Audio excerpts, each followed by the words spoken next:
This is Contemporary Communications Conference. My name is Ned Potter. Today we welcome Walter Bowart, the author of the best-selling book, Operation Mind Control. Hello, Walter. Hi, Ned. Your book, Operation Mind Control, published in paperback by Dell Publishers in 1978, is presently out of print, but is due for re-release soon. Operation Mind Control chronicles the research and development efforts by agencies of the U.S. intelligence community to control the perceptions and actions of individuals utilizing a wide variety of techniques, including drugs and drug-assisted interrogation, hypnosis, aversion therapy, electronic dissolution of memory, psychosurgery, bioelectronic implants, microwave transmissions, and numerous other methods of modifying or programming behavior. Your book was the result of a long and costly process of research involving technical assistance from over 45 professional people and the cooperative efforts of many private citizens working without major funding or corporate support, and spurred on by shock and outrage that citizens have been so victimized by their own government. As Richard Condon, author of The Manchurian Candidate, wrote in the foreword to your book, quote, "Please keep fearfully in mind that the astonishing information published in this seminal work of investigative reporting concerning avenues taken to decision and execution by our secret police to fracture or dissolve human minds was drawn directly from federal records and from official laboratory archives, as well as from the reviving memories of those who had already undergone the dehumanizing process." Welcome to L.A., Walter Bowart. Thank you for being here. First, I would like to say that your book, Operation Mind Control, is one of the most important books published in the last 25 years, and I'm honored to be able to interview you concerning this subject. Thanks. You detailed in Chapter 1 your meetings with veterans who suffered from amnesia. Before these meetings, how did you first become interested in mind control? Well, I ran into that fella I identified in the book as David. I've known this guy since he was a little kid. We grew up together. He's a little younger than I. And we played together, and I knew him. And then he went off to Vietnam. He joined the Air Force. And he came back with amnesia and hypermnesia, vastly improved short-term memory. And he was sitting in the chair in the living room. I didn't recognize him. He looked like, if you've seen the pictures of the repatriated POWs in Korea, they're stooped over and hunched shoulders. He looked like that. And, of course, he had a almost shaved head, military style, after 4 years. And he was gaunt and thin. He had this hollow stare in his eye. I didn't even recognize the guy. And then when I found out what had happened to him with his mother and family, and I interviewed his psychiatrist over a period of time, I got to know the story really well. And I found out that this guy had been programmed to carry secret messages locked behind post-hypnotic blocks, a very sophisticated form of mind control, where he'd been put in front of a computer somehow, and there'd been this feedback with gibberish and coded information. So a guy would come up to him. One time he describes a story of going to a hotel room in Australia, and he thought he was on vacation. 5 days into the vacation, knock on the door, a man shows up, says something that contains the phrase, "Rose nose," triggers him, off goes the gibberish, which is 9 is 40, and out comes this coded information that he doesn't know what it meant, but he knew it verbatim. He also was a trained human tape recorder. He would, video camera, if you will, sound and audio. And he would, today I've talked to him, it's been now almost 20 years later, and I just recently called him as I'm putting together the second edition, which is 2 volumes, and I'm working on the third. It's going to be 3 volumes. Probably end up being 4-volume work before it's done. But there's so much information about it. It's exciting. We now know, in 1980, there were 20 cases, I believe, or so, of multiple personality disorder diagnosed in America. We didn't know what it was. I mean, there was 3 Faces of Eve, which was a fluke. There was Sybil, which was a fluke. But we didn't know that it's a dissociative disorder is like one of the essential ways of looking at a mental health problem. I mean, dissociation is what mental health schizophrenia. Well, yeah, it's really not even schizophrenia, though. Schizophrenia is a heightened awareness that's very different than what multiple personality disorder is. Oh. And it's now called dissociative identity disorder, thanks to the AMA or the APA and whatever. Not to obfuscate it, but or maybe to obfuscate it. You can't trust these doctors. You can't trust the AMA. You can't. You just can't. The psychiatric You association. can't trust them. There are men in there and women who are good people, but basically they're worried about being sued. They're in it to make money, and frankly, the psychiatrists and psychologists, most of them, the ones I'm talking to, they don't know. Even the best of them, they don't know how to treat this. They don't know what to do. They take the long way around. And so one of the things we're doing is we're putting together, after so many years now of looking at this and finally figuring out what it is, we're putting together a group of experts in a group called the Freedom of Thought Foundation, which, among other things, we want to provide help for people. And we're going to have to train psychiatrists and psychologists in how to deal with government mind control. And we went back to David after all these years, and I said to David, how's it going? He said, well, I'm still only sleeping 2 hours a night. I'm still having nightmares. I said, what's your most frequent night? He said, it's the recurring one. He said, I see this man being mutilated. His fingers are cut off piece by piece in front of his family, and they're trying to get one of his family members to talk. Oh, memories that are coming back. And yeah, so he's remembering being this human tape recorder, witnessing this stuff. And it keeps him from sleeping. And all sorts of other things are a result of this.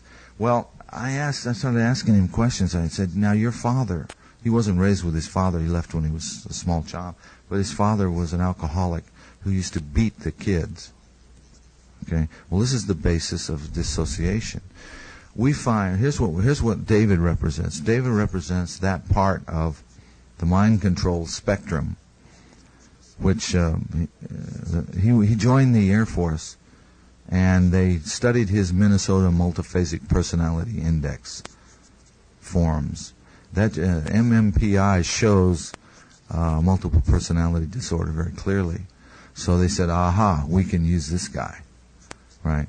So they made him a hypno-program courier. That's not all he did. We don't know what all he did because he's very much recovered, but he's still suffering.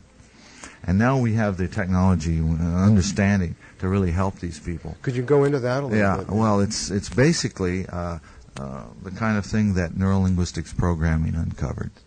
And neurolinguistics programming was really a toolbox of stolen from Milton Erickson, Virginia Satir, and various Gestalt, Fritz Perls, and a variety of other disciplines.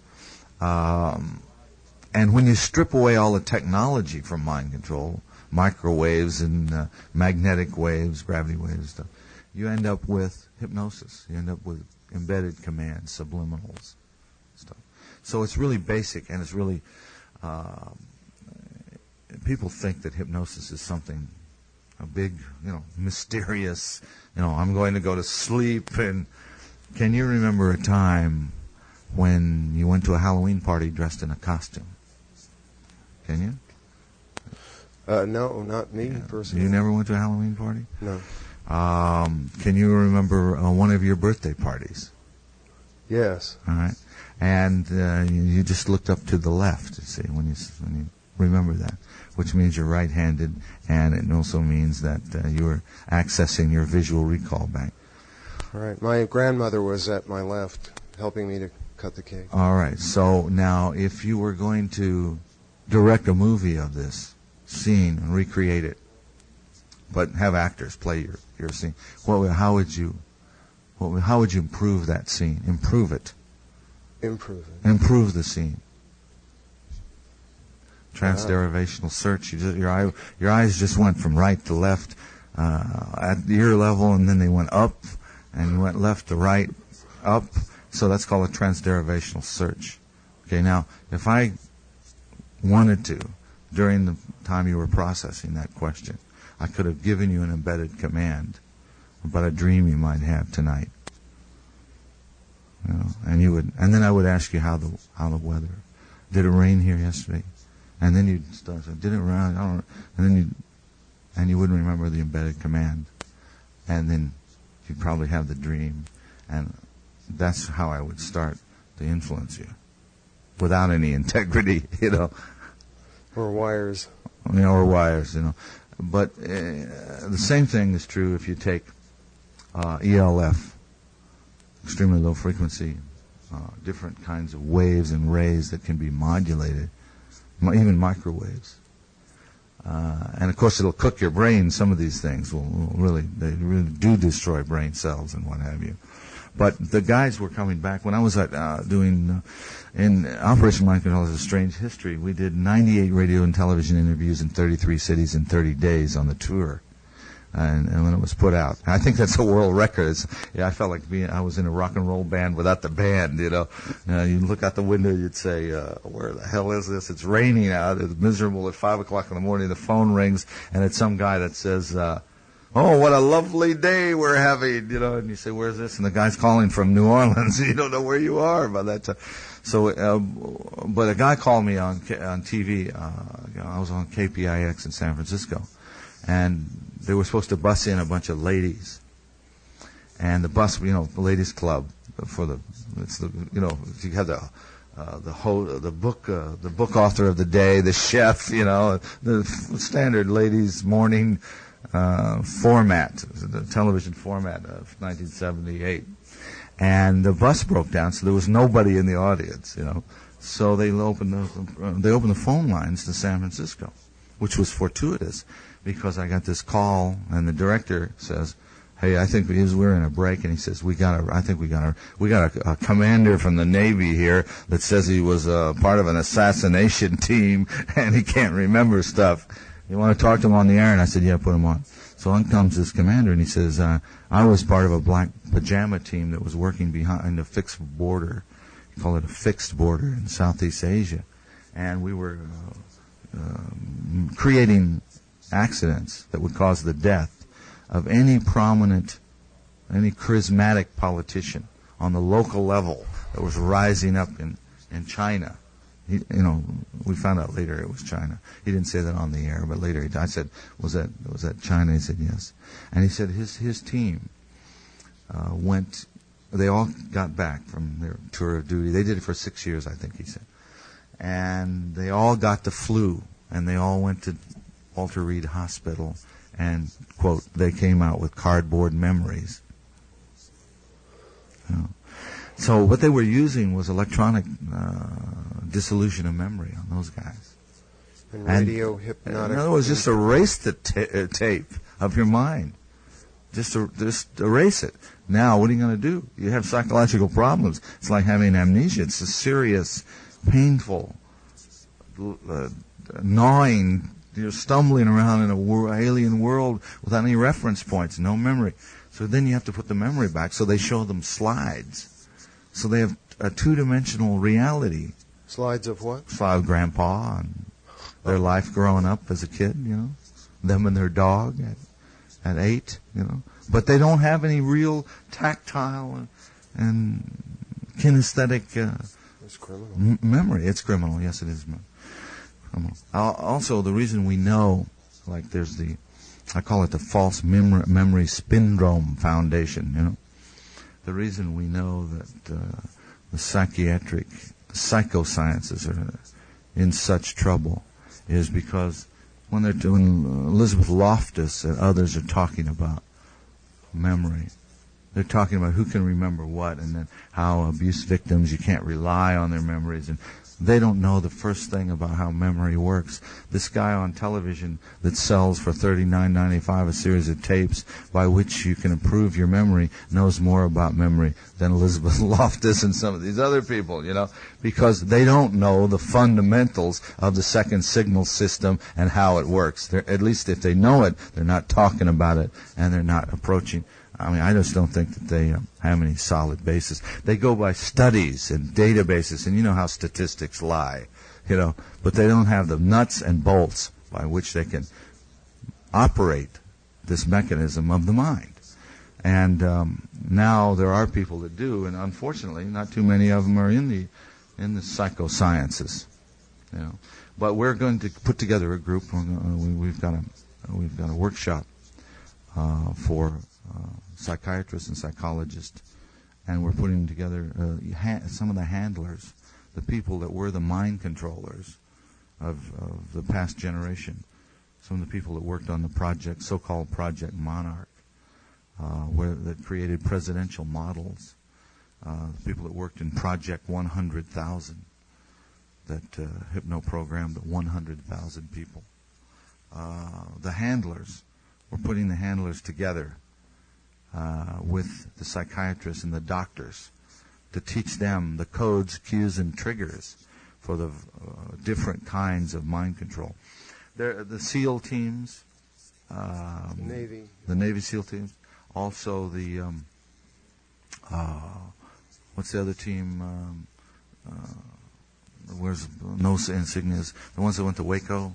ATF. No, not ATF. They were just black pajamas. It's in the book. I don't want to look. But these guys are hypno-programmed. And the programming is not that perfect. I mean, it's like getting a military education, you know, is not a very great education because, you know, by the time it's got so watered down to the lowest common denominator, you know, like Juliana McKinney is in Washington at the, what's it called, the Electronic Harassment Project of the National Security Alumni Association. And she said that she learned NLP in the Army as an Army spy, you know, Army intelligence agent. She learned neurolinguistics programming, but she can't use it. I said, why not? She says, well, you know how the government education is, you know. It's just not any good. It's like the lowest common denominator. You know, it's watered down. People that taught the people that taught the people that taught the people that taught the people are teaching us, you know. And it's she says, I can't use it. You know, I never got it. I never understood. But it would be it's an important tool for all of us. I think it's got to become part of our educational system, and it's a great way to for self-defense. Yeah, the compartmentalization and need-to-know basis of it degrades the quality of the research, apparently. Well, also the authoritarian, pyramid, linear, chain of command kind of organization is not very creative. Second signal system reinforcement is everything. A baby's laying in the crib, and it's got, just imagine you got an orange Nerf ball hanging over its head. You trademark Nerf ball. The baby's instinct is to reach up and touch this soft, warm, furry, orange ball. And when it touches it, at first it just sees this orange, whatever it is. But when it touches it, it understands that it's not cold, it's not too hot, it's not menacing, it's orange, warm, furry, and it understands and it remembers what the Nerf ball is. So then you'll see the baby slap it and laugh and start interacting with the Nerf ball or whatever. But until that time, it's just curiosity makes it reach out and touch it. So you'll see a kid likewise when it's just beginning to walk. It'll stick. Imagine you got a glowing pot-bellied stove across the room. The kid walks up, and if you don't stop it, he'll put his hand on that cherry red stove. It'll do it once. That's aversive reaction. Aversive therapy. Ouch, burn, no more. Now you move away from the stove.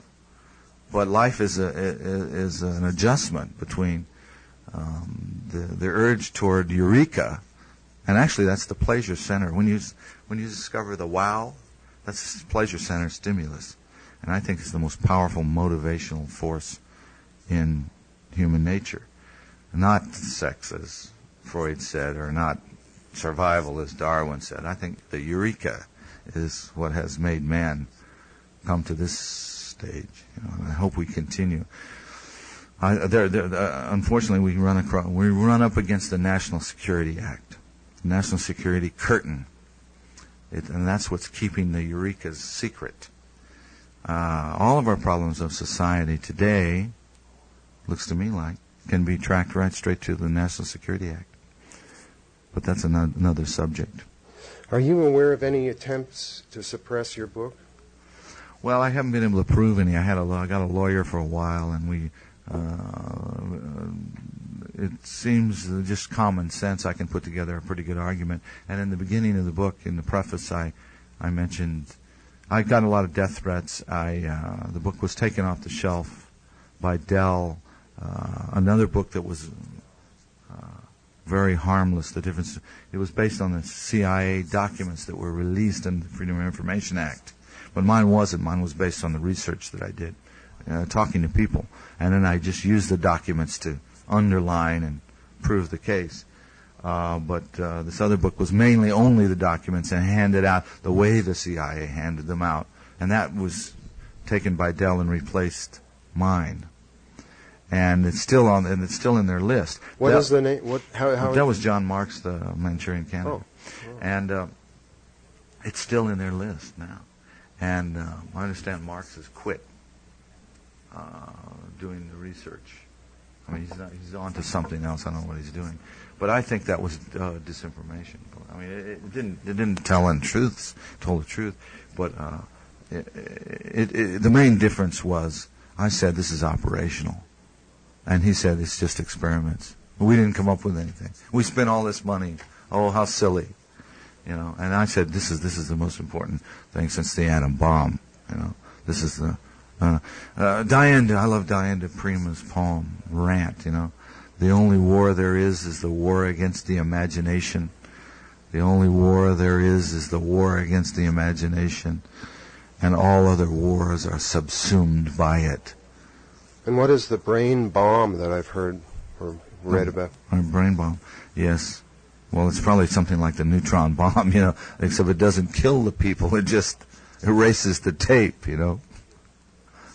Just it leaves you stumbling around. And how about that? Can you imagine? I can see a science fiction like film. Ed Muskie, remember the Ed Muskie? Yeah, sure. Yeah, there's a number of things that can do that. Number of different things. Ed Muskie, they were remember. George Romney said, I was brainwashed. Jack Ruby said, I was brainwashed. Just listen to what people say. Yesterday at this Brain Mind Symposium here in, what's the name of this hotel? The Continental Hotel near LAX. There were 100 people there. And I asked them, how many of you have been brainwashed? And every one of them raised their hand. I said, how many of you have been mind controlled? About 10% raised their hand. I said, how many of you absolutely cannot, how many of you believe that you cannot be made to change your mind, change your belief against your knowledge and without your consent? Only one person raised their hand. So it gives you an idea of what people are experiencing. And then I ask them questions about their government, how they felt about it. And I'm telling you, it's a cynical time. Now, this might not be these are people that got up out of bed and came down here to hear me talk, So it's a different... And thank you, guys, for mentioning it on the radio. Several of them came up to me and said, I heard about you on the radio, and I came down, So, appreciate it. Sure. But it was an interesting audience. It's people that are concerned now. And I think there's a groundswell rising. And one part of this is, the thing I talked about mostly was the abolition of the National Security Act. We've got to, God bless Hazel Larry, Department of Energy. It used to be called the Atomic Energy Commission, Now it's the Department of Energy. She releases 33 million documents, right? And, God bless her. But there's still, that's 3 miles high, pile of documents. Was that mostly what came out recently on the radiation on unsuspected? Well, yeah, but they're still doing it. I mean, it's 3 miles high pile of papers. And they haven't got to since it's been, a month or so now? They're not finished Xeroxing yet, the first set, But there's 33 million documents left that they haven't released, and I don't consider the Department of Energy part of the cryptocracy, really. I mean, it's sort of, she says, I have looked into the faces and eyes of people doing battle with their government. And she's going to have to look into a lot more faces and eyes, and we're going to have to look into not only the Secretary of the Department of Energy, the Secretary of the Health, Education, and Welfare, the Veterans Administration, and on and on and on, as well as the entire national security establishment, CIA, DIA, NSA, on and on and on. All we don't the need that. universities. We don't need that. I approached Tom Bearden yesterday and I said, we're going to abolish the National Security Act. And he sort of lurched backward. And I said, he said, well, we need some, there's some secrets we got to keep. And I said, you mean military secrets? He says, yes. I said, well, the military can do that. You don't need this National Security Act. He says, well, you're right. And I said, then you're going to join us? He says, oh, yes, I'll join you. We'll abolish the National Security Act. And Fletcher Prouty has joined us on the Freedom of Thought Foundation. He said, Harry S. Truman said that the worst thing he ever did was to sign the National Security Act. And he said it created the CIA and the NSA. He said the CIA is nothing but a war-making body. You know, it's manipulating our government. It's manipulating our society. I saw a bunch of journalists talking. What's wrong with journalism? The American people want us to do something about democracy. We can't save democracy. We can barely save journalism, they say. They said the American public doesn't believe in us as journalists anymore. They don't believe in we're slimy as lawyers, in effect. And the reason is because they're not talking about anything relevant. All the secrets are behind the national security curtain. Let's talk about fusion. Let's talk about solving the energy problem. The technology already exists and has for years. We don't need a fossil fuel economy. It's over. The cat's out of the bag. Those of us that are readers and researchers know this. I personally was told by one of the top people at the Mellon Bank years ago, we're going to trim the fat from this economy. A guy named Addison A. Vestal, who was the tax man from the Mellon family, said, we're going to trim the fat from this economy in 1968. We're going to create the oil crisis. Our partners in Kuwait, you know, we funded the royal family in Kuwait. They were just a bunch of naked Bedouins out there, you know. And he tells me the whole story of what has happened in the last 20 years. And, of course, at the time I said, this can't be. You know, I don't believe this. You know, but it happened. So now I know there's a conspiracy against the future. And he told me, he said, I was into Buckminster Fuller a lot and reading about that World Resources Inventory and stuff. And I said, well, this fossil fuel economy, isn't it kind of the day's numbered? He says, well, yeah, but we're going to pump every drop of oil out of the ground at top dollar before we make the capital commitment to alternatives. You know, and I said, well, what were the alternatives? Solar? He says, well, the solar would be good and wind. And he said, but the main thing is going to be fusion. And I said, well, fusion, they can't do that. They can't contain plasma and all the other things. He says, you're right. Cooling, the two problems are on the planet here are cooling the reactor once you start it, and containing that ball of plasma. And he said, but we solved that. And I said, how? He says, we have a company called General Atomics, and it's owned half by Gulf and half by Westinghouse. And we're putting it in orbit, the plasma, and so it's gravity-less, and it sits there, and then you just vent it out in space, you cool it, and then you beam the electricity back to Nevada or wherever, microwave, and you distribute it. And that was in 1968. Well, they had the windfall profits tax then. Remember? When the oil crisis. Well, then they took General Atomics, which was nothing more than a paper shell with some patents, I suppose. And they bellied it up and they took a $5 billion write-off. So that's the way the game is played by the international corporations. And it's the New World Order, folks. That's what it is. Well, tell us, Walter, generally, what are the objectives of mind control? To cover the secrets of the slaves that buried the pharaoh, so to speak. It's the same. The objectives of mind control are to create a psycho-civilized society, according to Delgado, Yale professor, CIA-funded Jose Delgado. Office of Naval Research. Yeah, in other words, we can have a bunch of... Well, we don't need the robots anymore, you know. They really don't know what they're doing. If you take the meta view of this thing, you realize that when... that any new technology envelops the old technology, and the old technology becomes obsolete, and therefore it becomes an art form.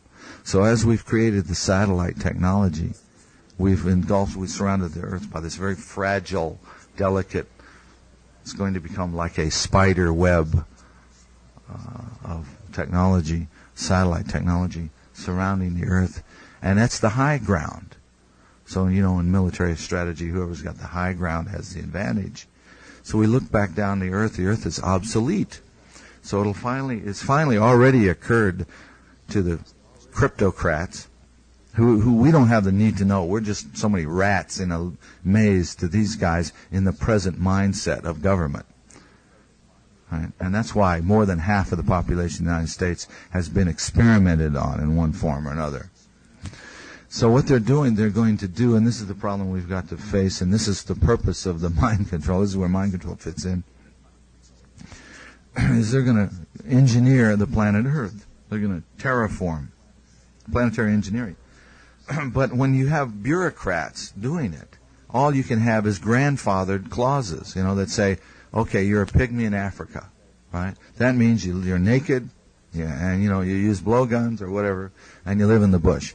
Now, if Jerry decides to sell TV sets to the pygmies, right, out of the sky a laser beam will shoot and zap Jerry's cerebellum or something, and so or else he goes to jail for selling satellite dish to the pygmies, because they cannot be allowed to exit their time space. They're in quarantine. They're in a time quarantine, right?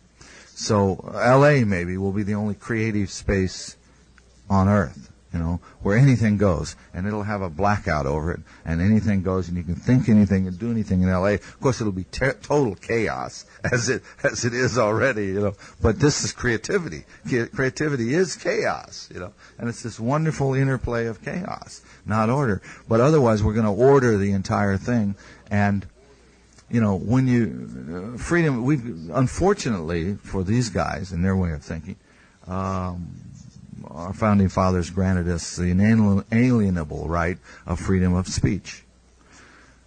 So they can't stop you from speaking. But if they can stop you from thinking or direct your thoughts, they can control what you say. And that's what it's all about.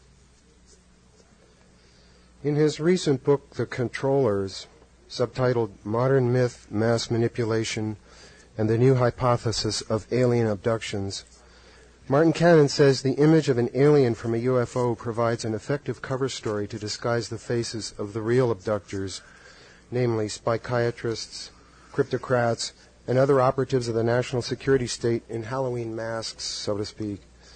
The experiment being done by the Defense Advanced Research Projects Agency, Naval Intelligence, CIA, universities, etc., in such areas as electronic stimulation of the brain, hypnotic resistance to torture, microwave induction of intracerebral voices, and electronic dissolution of memory, need victims. And how better to evade responsibility for these crimes than to blame them on aliens? Could you comment on that? Well, I'd say well put, Martin Cannon. I mean, well done.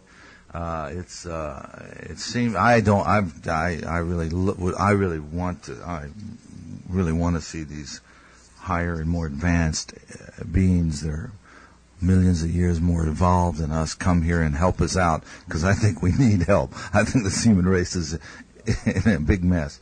But unfortunately, it looks like Martin Cannon is right. It took me a couple of years to come to terms with that, or at least he's partially right. I don't think he's explained the entire UFO thing by his thesis. I think the book is worth reading, The Controllers. But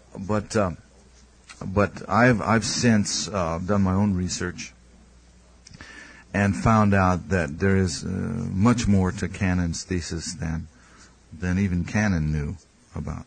And because now we have a number of the monarch victims and other survivors of mind control, the government mind control, who are telling us that as children 15 or 20 years ago, they were inside of a gray costume, so to speak, an articulated costume, very advanced for its day. And they played a role in pulling off a fake abduction scenario for somebody that was under influence of drugs, the first story I heard was they'd given this guy sodium amytal, and there he is, sort of floating in and out of the Twilight Zone, and they're making him believe that he's been abducted. But recently, one of these handlers says it's done with stun guns. It's done with high voltage electricity. And he said, if you'll get me a volunteer at one of these workshops, that one of the things we want to put together, you're going to have to sign all whoever the volunteer is going to have to pardon us from any liabilities, but he's going to induce an alien abduction experience with this high voltage electricity zap, and amnesia as well, and a post-embedded command, and he's going to do it just like the alien scenario is. So the cattle mutilations and all of that, they're called screens and scrambles. I'm working with a psychologist now who does not wish to be named because it's such a controversial area of research, and the psychiatric and psychological community is so highly political and so involved with so much big money and so corrupt that she says, I don't want people to know who I am right now. But she's doing a lot of research, and she's made a graph and cross-correlated the different ritual abuse phenomenon, the random abuse phenomenon, alien abduction phenomenon, and mind control phenomenon. And it's really all the same. It follows a pattern. It's all the same. And so that's what makes us believe that we know also from the testimony of people that are recovering from this mind control stuff, that it's not someone 30 years, 30, 35 years. They're just now beginning to remember what they did. And some of the things, they were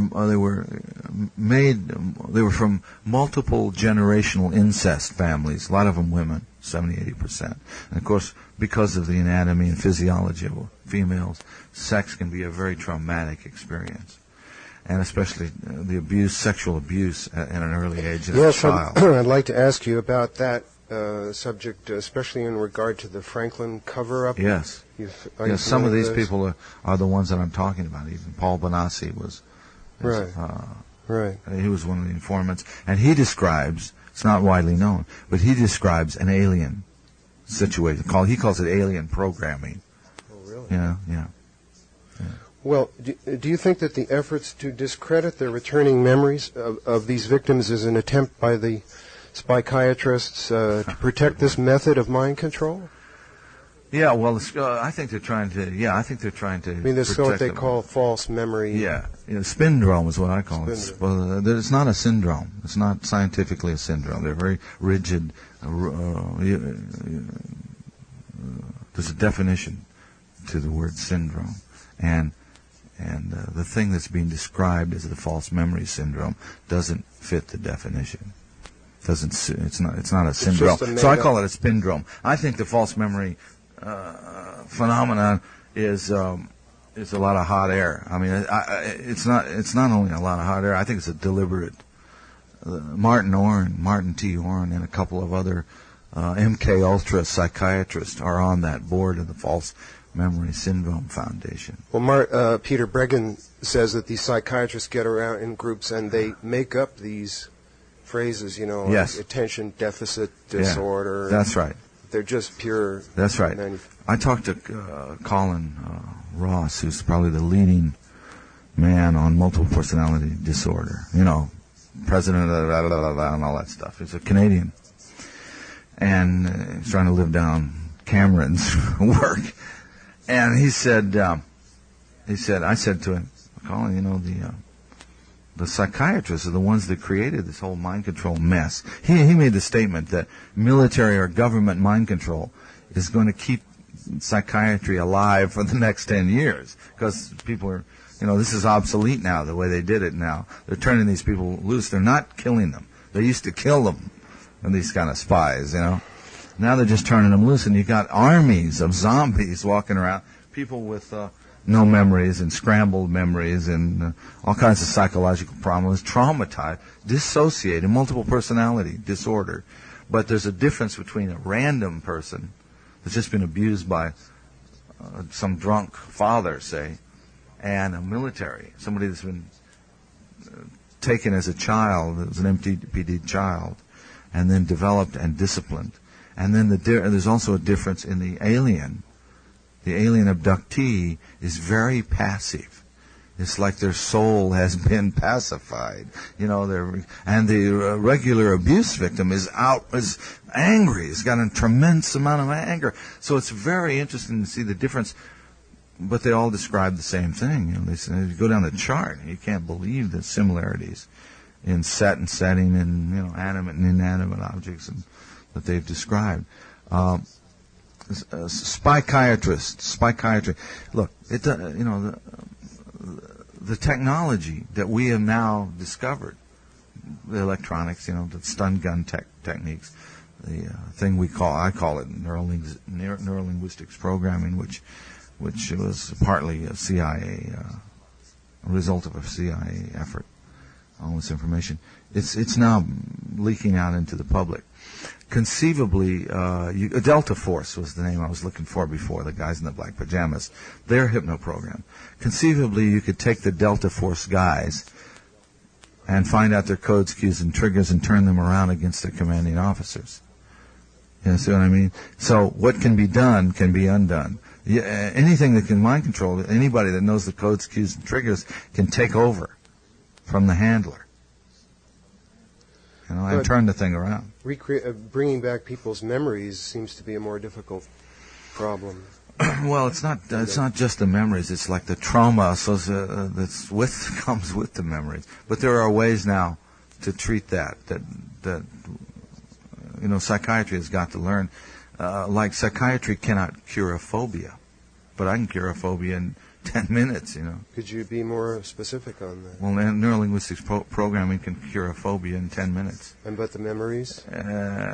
You dissociate from the memories, and you look at the memory like a movie screen, and there's a technique involved, and you look at it over and over again until you're bored with it, right? And then you go on, and you're free of it. So your phobia is gone. Well, a lot of the fear is what's being used here. Fear motivates people. Fear is trauma, and trauma creates phobias. I saw my teacher get 5 people who couldn't wash their face because they'd almost drowned. Had a phobia of water. They used Noxzema. They were great. They consumed great quantities of face creams and stuff. And he got them to swim within 15 minutes. And one lady is the kind of person, I know another person is this way too, their bones are so heavy that they sink, they don't float. She dove in and sank to the bottom of the pool and was swimming, doing the frog kicks, and swam up to the shallow end and stood up and said, "Wow, I can swim," And she was cured forever, of her phobia. Now she can wash her face and take a shower and what have you. But and all phobias can be cured, but I don't think psychiatry knows this. I mean, the general run-of-the-mill psychiatrist doesn't know how to do this. Well, they're and it's very into simple. Pharmaceuticals. And they're into suppressing, giving drugs and suppressing the symptoms. Dr. Bob Beck has utilized psychoelectronic techniques, employing a device called the brain tuner to help people off heroin and other addictions. What can you tell us about some of the positive uses of these techniques? Well, all of it. Every one of these mind control techniques have been used to enslave people. Some of the electronic realm of it is new, but all of it is as old as mankind. The use of sound and color and lights and mantra and mudra and all that, the Sufi meditation things, those are very positive things, and they use the same technology that is being used to enslave people. So, any of this can be turned around, and Bob is doing some great work. He has sold, he's worked for the government, and he's probably feeling a little guilty about some of the things that he's done, the way they've been put to use. I would think that the psychiatric community, Colin Ross said to me, I said virtually every doctor in the psychiatric community of a certain generation worked for Operation Project Mind Control. He says, you're absolutely right. And I said, then that means you guys got a lot of work to do to clean it up. You made the mess. Now you got to clean it up. And he said, "You're absolutely right." Thanks, Walter. We'll return in a moment. Welcome back to Contemporary Communications Conference, Walter. The two-time Nobel Prize nominee, Dr. Robert Becker, writes in his 1990 book, Cross Currents, that since the mid-1970s, Dr. Jose Delgado, Spanish neurophysiologist, shifted his interest from direct electrical stimulation of the brain to the use of electromagnetic fields to produce fear, anxiety, and rage in humans by exciting specific areas of the brain. This work was not published in any scientific journals, but it was covered in Omni Magazine's February '85 issue. In the Congressional Record, number 26, volume 118 of February 24th, 1974, Delgado states, and I quote, "We need a program of psychosurgery for political control of our society. The purpose is physical control of the mind," which was the title of his book, incidentally. "Everyone who deviates from the given norm can be surgically mutilated. Man does not have the right to develop his own mind. Someday armies and generals will be controlled by electronic stimulation of the brain," unquote. Since you covered Delgado in your book, have you updated your research on him? Well, Delgado retired, as you know. He did that, and that's what he did, and he retired. Others took over from where he left off. And I think some of the work, side tributaries of his work are very, very interesting. Delgado, I think of him as the epitome of the mad scientist, you know. Yeah. And anybody that could buy that is got to be nuts. I mean, they're not an American. This guy's not an American. He's back in Spain, you know. And I think he functions very well under a monarchy, you know, because he thinks like a dictator. Anybody that suggests a psycho-civilized society is... we have the technology today with mind control, the beneficial use, the humane results, the application, the influencing with integrity is what it's all about. It's got to be. We have the ability to rehabilitate prisoners, criminals of all kinds, and turn them into productive people. We're into punishment instead.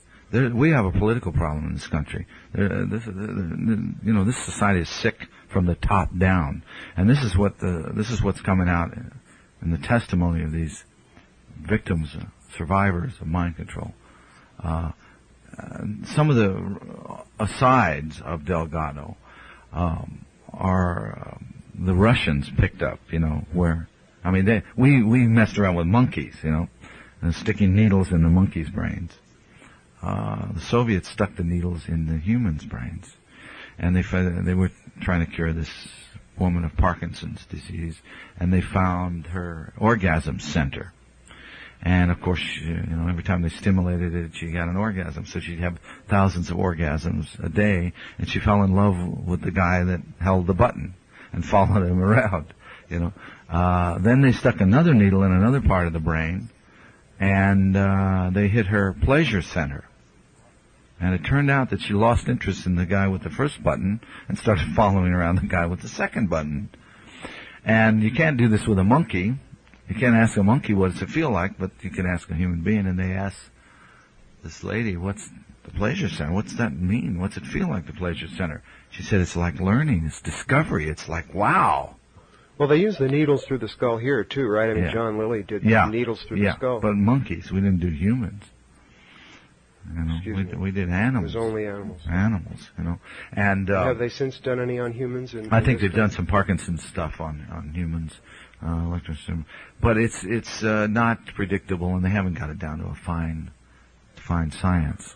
I had people calling me saying, this one particular gentleman, a writer, called and said his wife had Parkinson's, and he really wanted to find out what that research was all about, and he checked into it, and it wasn't, it was pretty rough and crude stuff with unpredictable. The results weren't as controllable and predictable, and they weren't sure of the side effects and the damage that would go, because it's sort of like, again, the magnetic tape metaphor when you put a field. But the magnetic fields, you don't have to it's almost like kahuna, healing. You don't have to stick a needle into the brain. You can just manipulate the field outside and affect the patterns of thought. So it's like,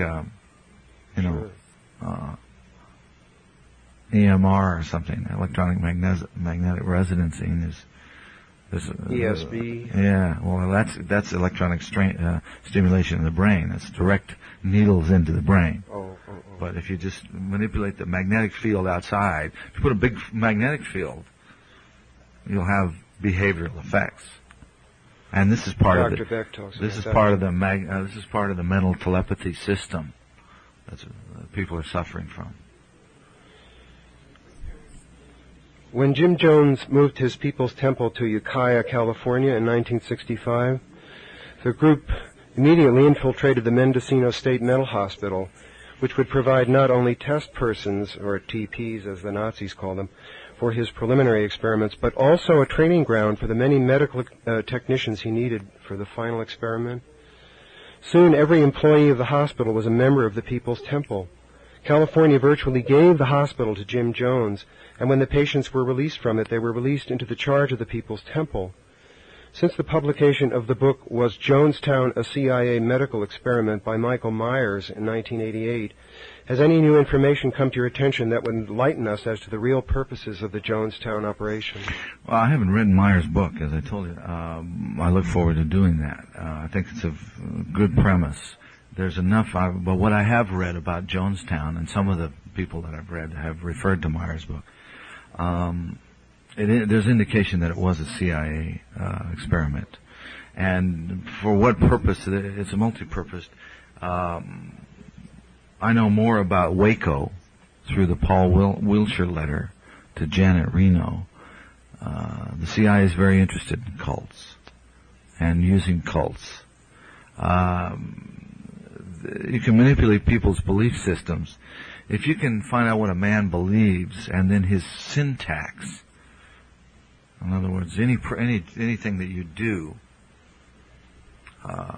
any expertise that you've got, how you do that. Let's say you're a great golfer. What do you believe about golfing? You believe, well, if the grass is growing the wrong way, I'm going to have a hard time. Well, that's a belief you want to change, So if you can find out what a person believes that's successful and duplicate the belief, adapt the belief to your own, and then what do you see, hear, feel, in which order in the process of doing the task, you can duplicate the results, right? So when you get a group of people, especially with this, Anthony Robbins is a great teacher. He's a marvelous man, and he uses all the stuff that fundamentalist revivalist meetings use. Music, light, sound, what was the Steve Martin film with what is the fundamentalist revivalist? What's the name of that film? A wonderful film. It shows the technology behind the revival meeting, singing, dancing, clapping. Say something, get a group of people saying something, chanting it over and over again, and then get them to anchor it in their physiology by dancing or clapping their hands together or something. It's very powerful. It's using the memory in your body to reinforce the information. So you can really change behaviors this way. So that's just part of the research that would go on with cults and groups. Now, in Waco, according to Wilshire's letter, and according to the Delta Force guys that went in there and murdered some of these people, right? They had a problem of conscience because these were sitting ducks. These people were captive sitting ducks. They used according to Wilshire's letter, and now we know that Wilshire is dead. He was hit by some electronic weapon, it looks like, that exploded his inner organs. He was found on the toilet, internal hemorrhage. And they took his organs to Walter Reed Hospital, which is where they take the microwave and other non-lethal weapons research victims. Right? Waco and Jonestown are two examples of CIA interference, and this is why we've got to abolish the National Security Act. This has got to stop. We've got the Nazis on our hands.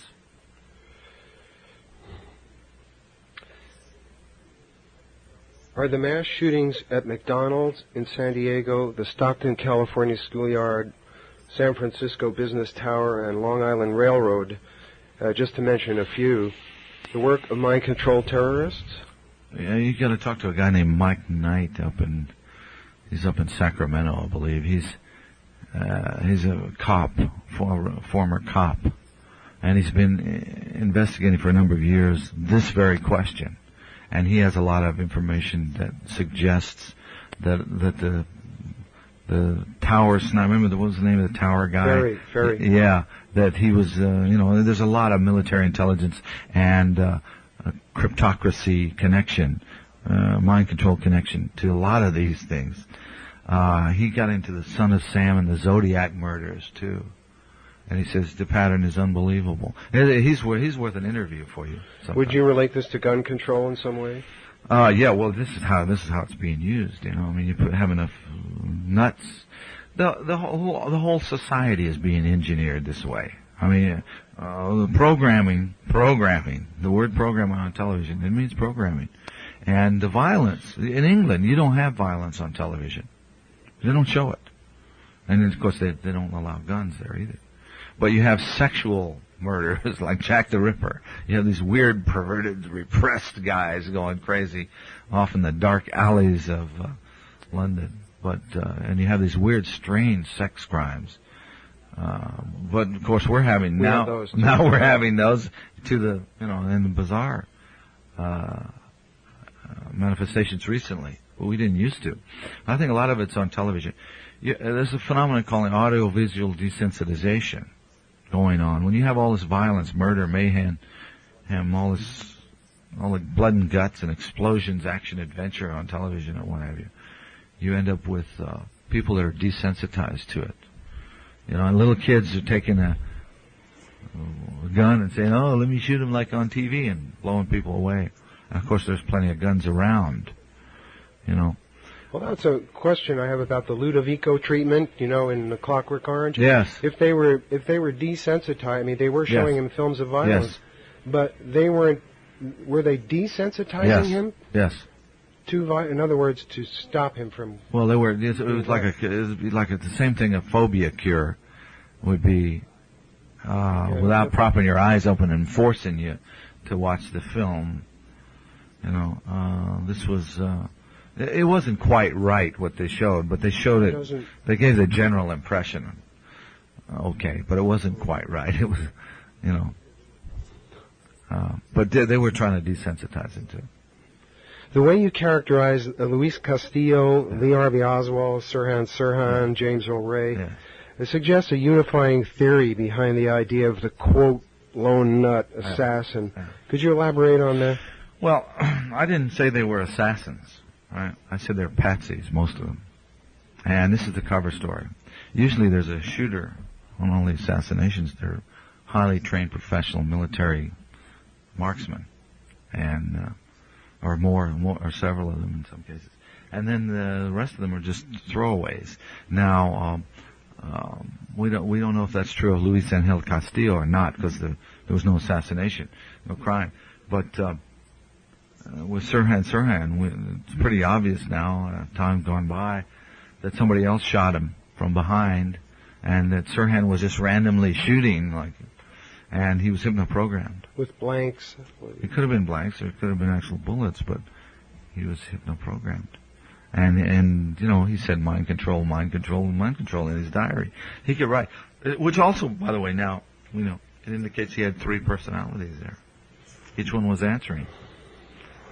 So he kept saying things in 3s, He'd write them down in 3 times.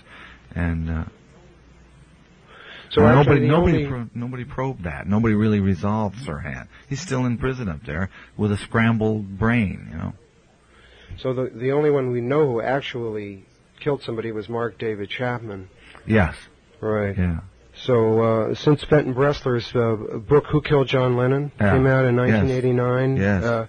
Good book. Has any new information come out on Chapman? I don't know. I haven't studied the Chapman case because they keep bringing him back on TV. They Barbara Walters interviewed him. Is that right? I don't know, 6 months ago or so. And she even asked him directly, were you controlled? And he said no, which of course can mean nothing, I suppose. But. Yeah, well, yes. Can you be made to do something against your will and without your knowledge? Most people would tell you no. But the answer is yes. Of course it is. And the easiest person to hypnotize is the person that says, I can't be hypnotized, because the hypnotist never tells you, yes, you can. They say, of course you can't be hypnotized. And they establish a rapport, and that's the entry into hypnosis. Well, this question may not be properly exactly on mind control, but I'm very interested because in the beginning of your book you talk about Daniel Ellsberg. You say that he broke free from the chains of command when he leaked the Pentagon Papers. Do you still believe that? Well, I don't know. Maybe so, maybe not. Maybe he leaked them on purpose. Well, did you read Silent Coup by Kolodny and Getlin? No. The theory is that this was a military operation to destabilize Nixon. And yes, could have been. I think could have been is now. possible. Sure, it's possible. You bet. Okay. Yeah. But Ellsberg was a good example. I was trying to encourage whistleblowers. I think it's happening now very much more. Maybe he was meant to. I mean, he was told. Well, yeah, but also he might have done it for his own motives and didn't realize how it served others. Sometimes myself, I think, I'm saying, who gave me this information? How did this information come to me? Is this a leak? I'm always struggling with it. But you can get off in a paranoid dimension that way, where you never do anything if you don't just play it by your guts. So a guy like Ellsberg was probably doing it for the right motives on the surface of it. I don't think he was I don't necessarily think that he was a witting dupe. Well, it's like Timothy Leary was a witting accomplice with cryptocracy and his. Well, if you're witting, you're not a dupe, right? I mean. Yeah. Yeah. Yeah, if you're witting, yeah. So if you're unwitting, you have a motive to do the right thing, but you're being used by the other guys that are feeding you. That's another question. I don't know the answer to that one about Ellsberg, and I haven't read the book, so maybe you'll send it to me. Sure. Because I'd like to see it. In June 1980 issue of Covert Action Information Bulletin, there's an article entitled "Mind Control: The Story of Mankind Research." Yes. You know this? Yes. In which Weberman states that Christopher Bird worked for the CIA and specialized in psychological warfare, and Peter Tompkins is an ex-OSS agent. Are the books authored by Bird and Tompkins, Psychic Discoveries Behind the Iron Curtain, and The Secret Life with Plants, some kind of a CIA disinformation? Well, that's an interesting question, because it's almost like when you look at again the meta view of this kind of thing, including the alien phenomena, alien abduction phenomena, you find out that for every yes, there's a no. For every guy that says I have the J.B. Ryan's research in Duke University in the 50s was CIA funded, and it got positive results. I would bet it's 65% positive telepathic results. The average man, 65% of the time. Reliable telepathic results can be induced in an average man 65% of the time. Well, do you know that information? Have you seen that information? It's covered up. It's, they debunked, they said, we wasted all this money on Duke University. CIA funded the research. Right? And there are a whole lot of people that are victims of mind control that were hypno-program presidential models that were recruited from the Duke University parapsychology experiments. They were volunteers for parapsychology, and then they ended up being sex slaves and couriers and drug mules, working under, with these. Now, 30 years later, they're remembering. So for every yes, there's a no. I was taken by a man in England named David Bearglass. I was on the BBC. And he says, gosh, Dr. Sargent is talking. You've got to come to the Royal Academy with us to hear this. And I thought it was William Sargent, the guy that wrote The Battle for Men's Minds. But it was another guy, a younger guy, at Cambridge who was doing a telepathy experiment. in which white sound was put into the ears of the receiver, and ping pong balls that were stimulated like you see like a blind person, just white light. And it's the same thing as a peyote ceremony. The drum and the fire keeps your senses occupied. And in the other room, in the other building, are random 50 envelopes with torn out photos from Life magazine or something. And you open one of them, you're the sender. And you've all been tested. You're with the cards. You show no measurable ability at ESP, neither the sender nor the receiver. And you go into this room, and you're the sender, and you open the thing, and you get a picture of a ship or something. All right, and then you concentrate on the picture of the ship. 65% of the time, the guy that's the receiver with the ping pong balls on his eyes and the white sound in his ears will draw a picture of a ship, or whatever it is you're sending. There's a match 65% of the time. I saw this paper presented, and I was taken there by this man named David Bearglass, who is a mentalist. He's an expert in micro-muscle movement reading, and it's an uncanny ability that I guess we all can learn. It's like heightened sensory acuity. You know, and NLP teaches you some, neurolinguistics programming teaches you some of these things. But this guy had it developed to an nth degree. He was like the amazing Randy, you know, who's the CIA version of David Bearglass. So Bearglass kept us out till 4 a.m, and we had a great time having dinner. And Omni Magazine was the host of this affair, and got to talk a lot with Sargent, and I was really impressed with what he was doing. And on the way home, this guy, Bearglass, kept getting up to make a phone call. And I said, "Where are you going, Dave?" He says, "My 40th wedding anniversary. I have to call my wife." And finally we go home, and he's taking me back to the hotel in his big Pontiac American car in these narrow British streets. And it suddenly registers, this is something weird. So we got to the hotel, and I said, "David, how long have you been working for MI6? He said, "Oh, about 20 years, you know." So, and he was the debunker of Sargent. And I went with this guy and heard this great presentation about telepathy. Then this Bearglass guy and 2 other guys get up, and they just raked this guy over the coal. They were nasty and venomous and called him a fraud, this doctor. And then everybody's polite afterwards, and it's very strange. So for every yes, there's a no. And it's almost like with the UFO phenomenon. Can you handle it? What if we are in contact with an alien culture? All right, that's millions of years more advanced. Goodbye, religion. We're not going to believe in science anymore, not the science we've got. We're not going to believe in our government anymore, because they don't know anything. All right? There goes civilization. We're going to all end up like a bunch of aborigines, or a bunch of, the same phenomena that happened to any other culture that encounters an advanced civilization. We're going to lose all. Would they be that advanced and still have malevolent purposes? Well, I don't know the answer to that. What do you think? I think it's a 50-50 chance. Under any circumstance. Yes. Why couldn't they be?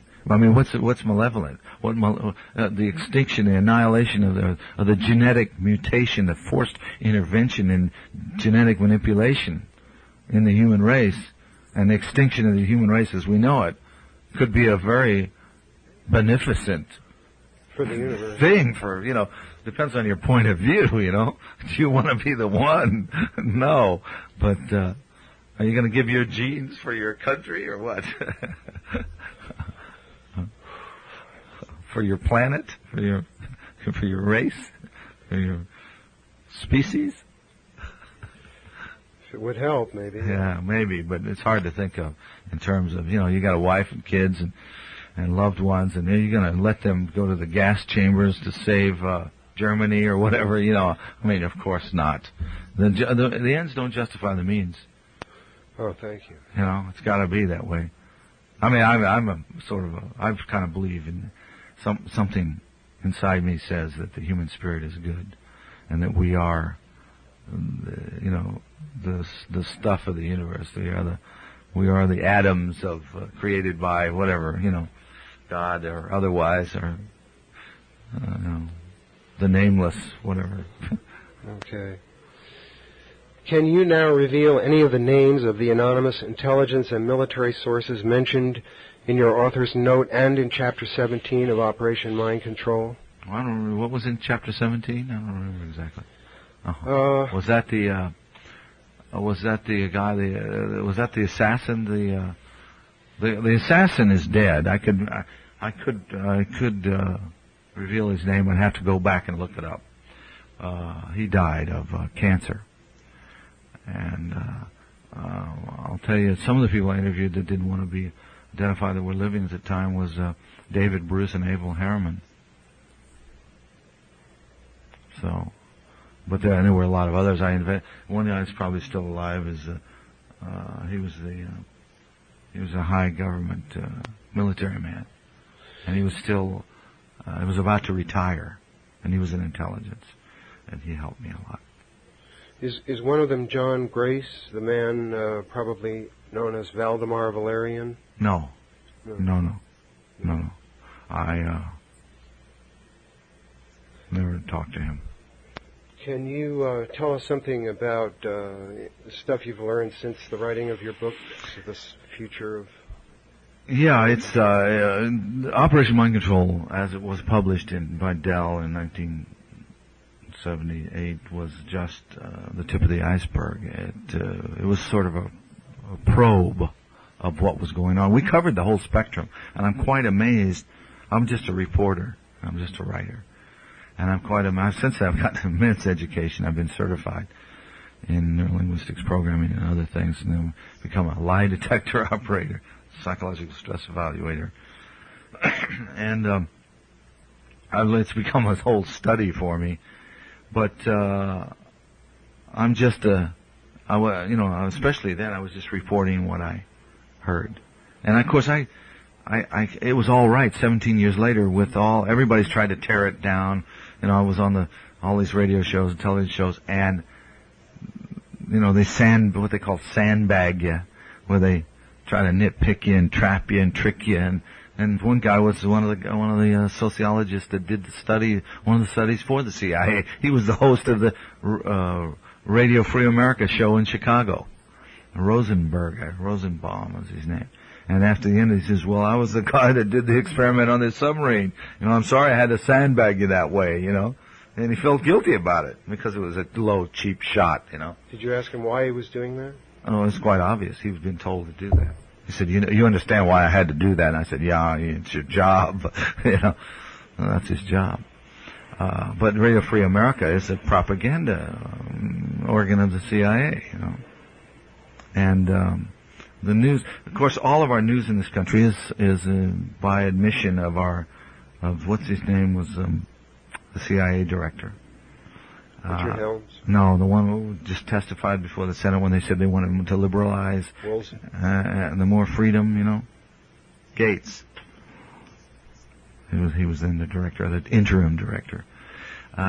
He released the memo. First the Congress asked him to see ways that they could loosen up and get rid of some of these secrets. So he came back with a 100-page report that was classified for Congress. They couldn't show it to Congress. The Congress insisted. They really made a stink.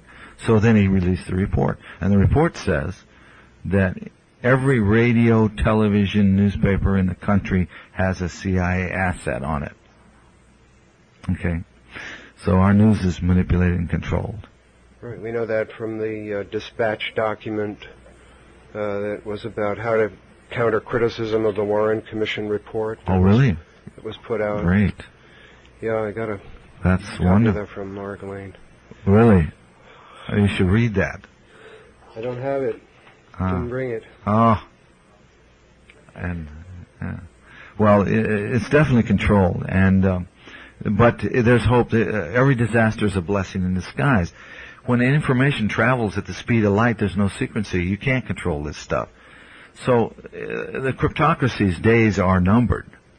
The Clipper chip didn't work. They're going to try something else.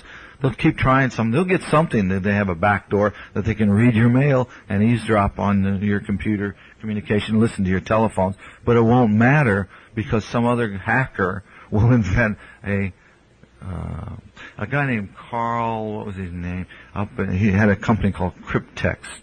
He was Carl Nicolai up in Oregon, Washington.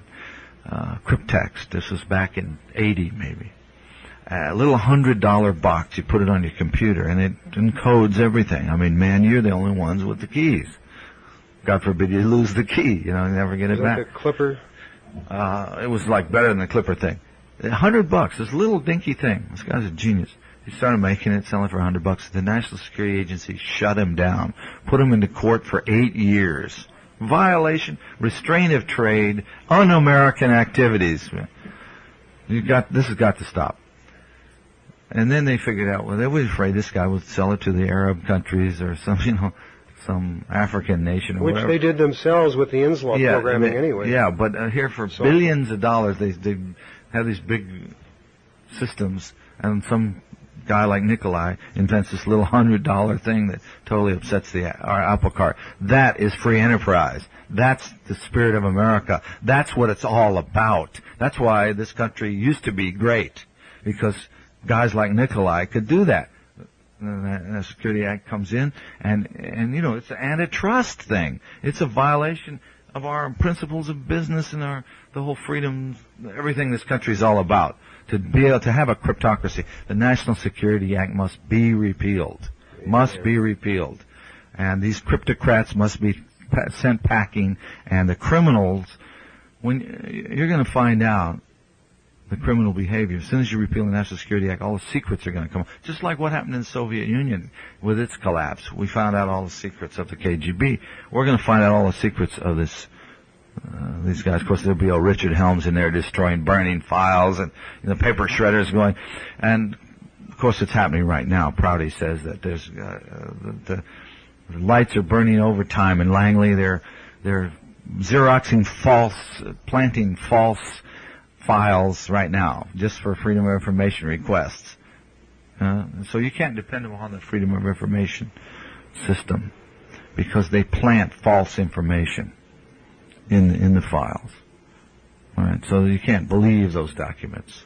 The MJ-12 document is a perfect example. Well, the Pentagon Papers is a good example. Was it a false document?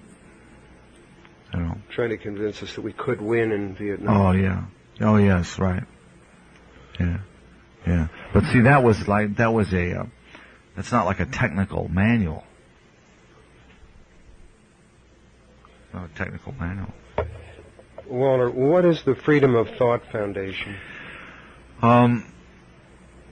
It's the purpose of it is to abolish the National Security Act, to give, to maybe perhaps explore the possibility, at least with lawyers and interested parties, to bring to the public forum, and discuss the possibility of amending the Constitution so that freedom of thought is an inalienable right.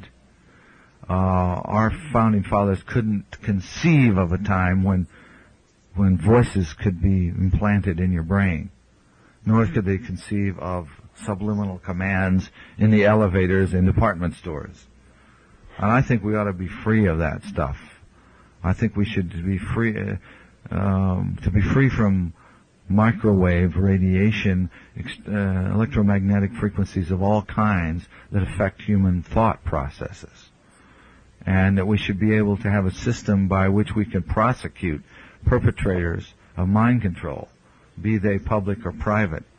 We have the military now recruiting multiple personality disorders from satanic cults, and creating cults and supporting satanic cults to create multiple personality disorder people.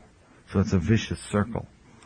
And it's got to stop. We've got to repeal, just like we repealed the Volstead Act when we had Prohibition.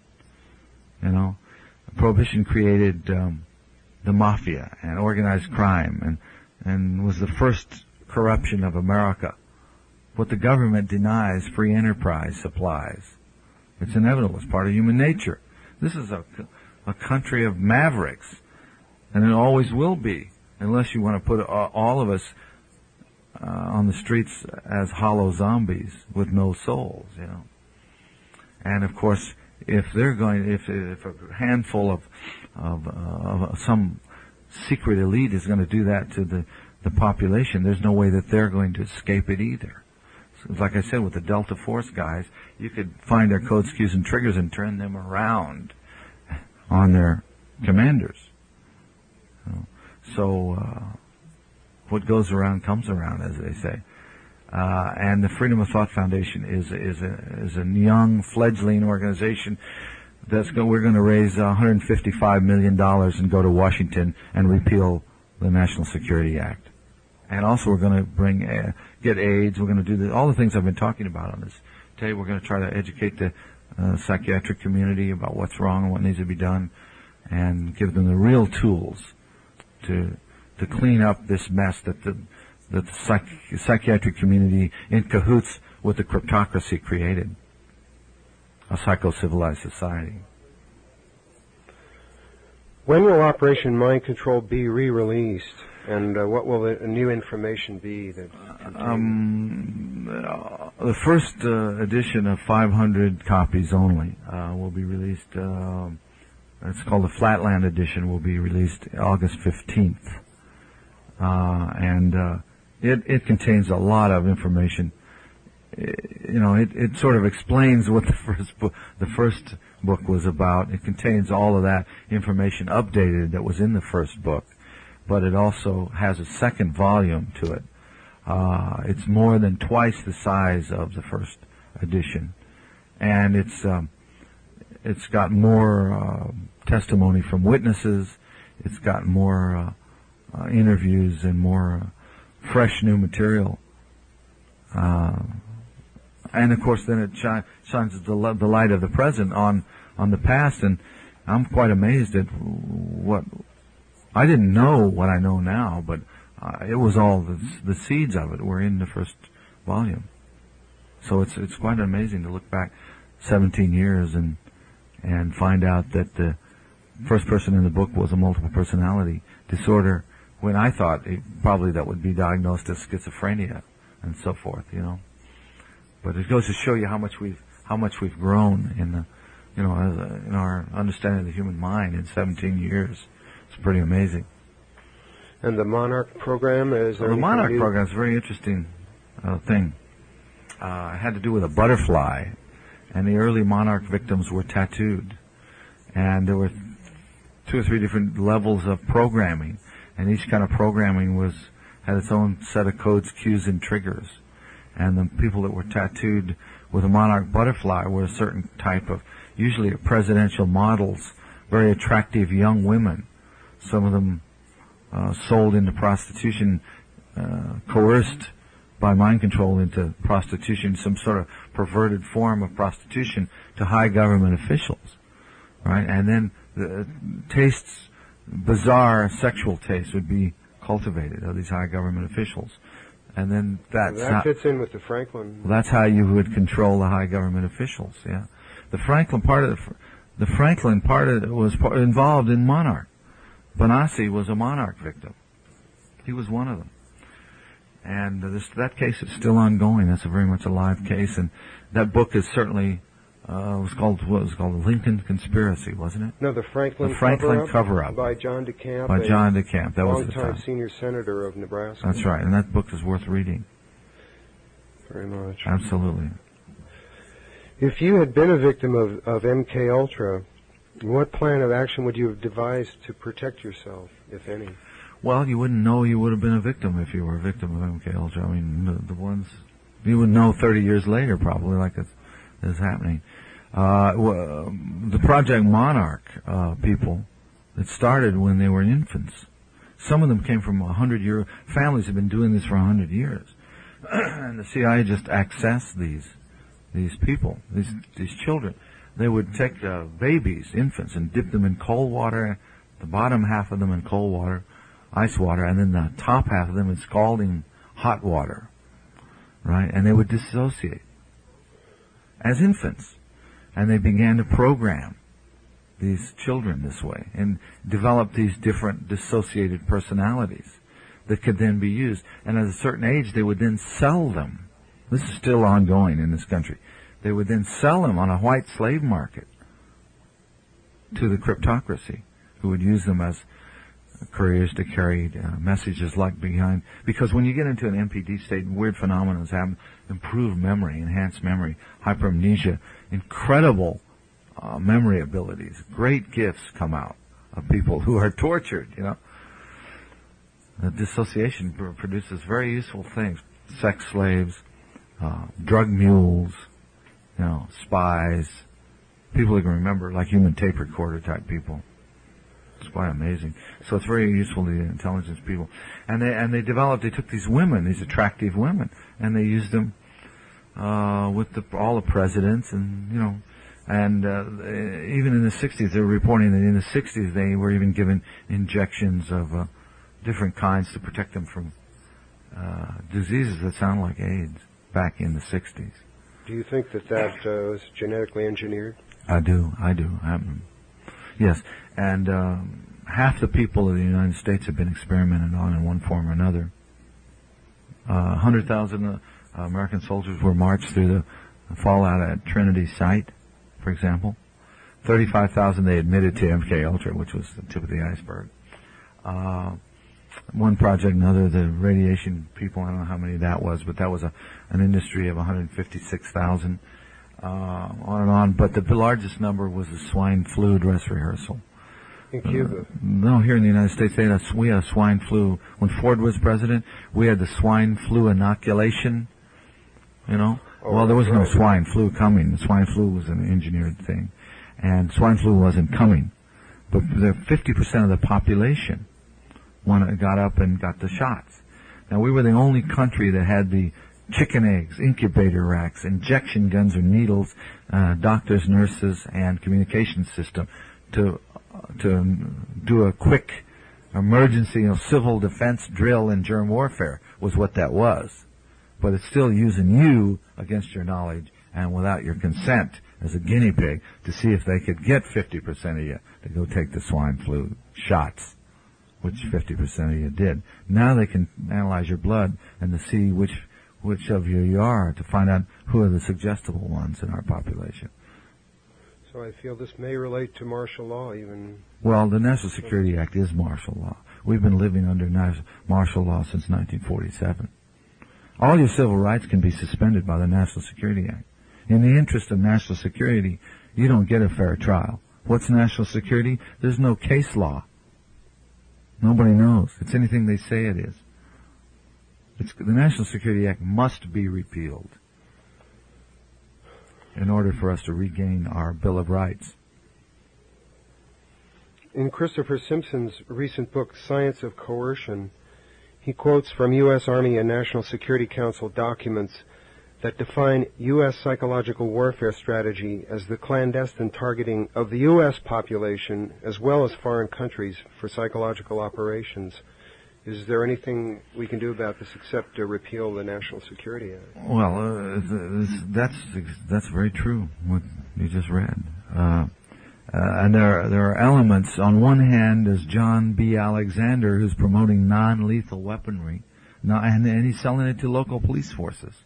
And a lot of the non-lethal, quote, non-lethal weapons will kill you, and the other, it depends on what setting you have it on, stun or kill, so to speak, But it'll also fry your brain and produce permanent mental debilitation, some of it, Definitely, we've got to get this authoritarian trend under control in this country. And there's no reason to have a prison industry in this country when you have the technology to rehabilitate criminals. We have social engineers in this country. They're not. They're criminal. These guys are criminals. They're probably Nazis from Germany, probably second generation. Well, we know that the paperclip operation brought over a lot. How many would you suspect are still operating from that? A doctor that works in a hospital, clinical psychologist, said, when we tell the FBI about satanic ritual abuse, they don't pay any attention. But when we say that there are Nazis, that it's the skinhead Nazi doing the ritual abuse, they show up right away. because they know it's the fastest growing thing in America. On behalf of Contemporary Communications Conference, we'd like to thank you, Walter.